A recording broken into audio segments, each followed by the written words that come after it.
Who's seen significant increases in prices this year for things you buy regularly? Who thinks President Trump has made fighting inflation a top priority in his first 10 months in office? None of you do. I think he's delusional. Just he said the other month that grocery prices haven't gone up. Shows he's out of touch and delusional, not listening to the facts. Basically, just because of the average person in America, I don't think that they're being catered to. I think it's a big difference now with middle class and higher class.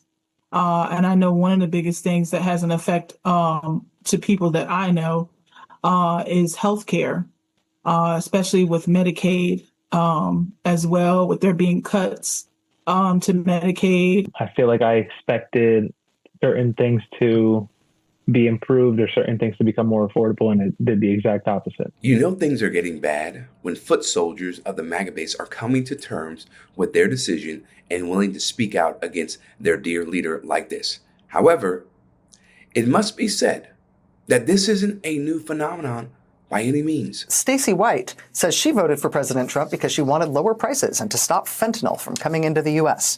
Now, with widespread federal layoffs and expected cuts, she worries her family will lose their house if her partner is laid off from his government-adjacent job. At the dialysis unit where she works, staff has started doing drills for what to do if Immigration and Customs Enforcement comes to deport their patients.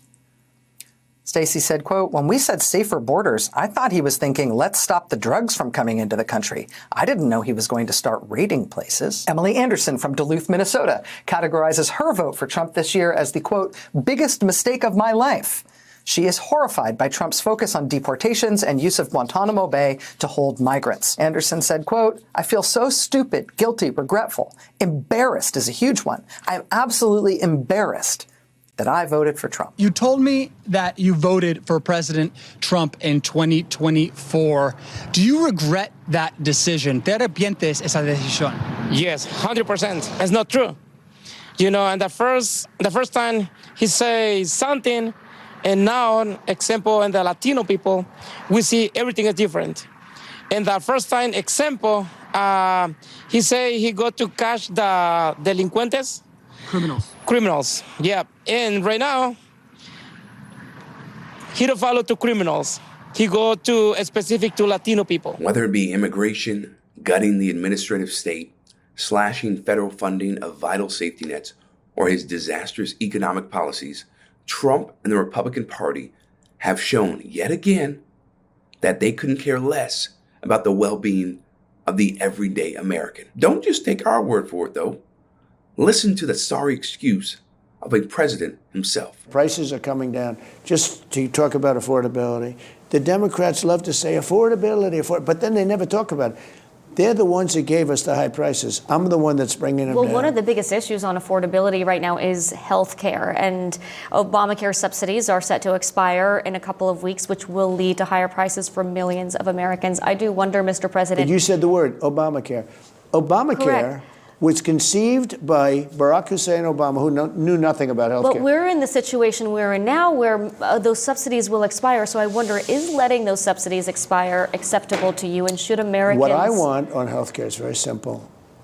Obamacare was set up for insurance companies to become rich, okay? That was why they, in my opinion, I think the Democrats did it for that reason. I don't want to pay them anything. No money for the insurance companies. Sorry, fellas, I know them all. No money for the insurance companies. I want to pay the money directly to the people and let the people get their own health care. But you know who's fighting me on that? The Democrats. Regardless of the Affordable Care Act being a handout plan for health insurance companies and far from ideal, it doesn't change the fact that it provided necessary care to previously underserved groups and should have been used by the Democrats as the launching point for a Medicare for All system, which the Republicans would hate to see implemented. I mean, 2 weeks, Mr. President, people will see those premiums go up. So will you tell Congress to extend those Obamacare subsidies while you work out another deal? I don't know. I'm going to have to say, I'd like to get better health care. I'd like to have people buy their own health care, get much better health care. So right now people are buying their holiday presents. They're planning Look, don't be dramatic. No, no. Don't be They're dramatic. planning their what I budgets want for to do. next year, Here's what I Mr. want. I President. know, and what I want to do is help them. So will I their want to premiums give. go up? I'm giving them money. I want to give the money to the people to buy their own health care. We spend trillions of dollars goes to the insurance companies. I want that money to go to the people and let the people go out and buy their own health care. It works like magic. But you know who doesn't want it? The Democrats, because they're corrupt people, because they're totally owned and bought by the insurance companies. So at this point, most likely premiums will go up, and you will find another Well, plan? your premiums could go down if you did what I want to do. I want to give the money. Sir. Trump's rambling doesn't even amount to any sort of clear, coherent healthcare plan.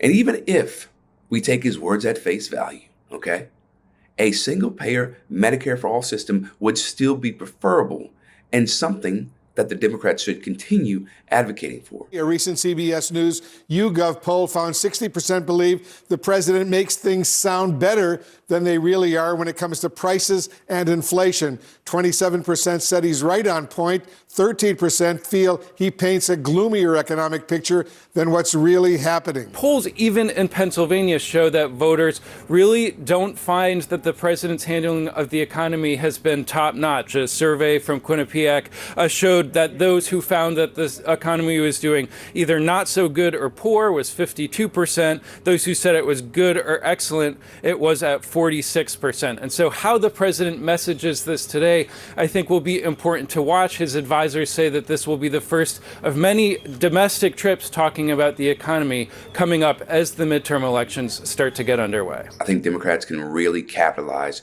on Trump's fumbling of the economy and gaslighting about the affordability crisis by going after the people who voted for Trump because of the economy, because they thought the economy would be better under Trump, because they thought there would be more jobs, right?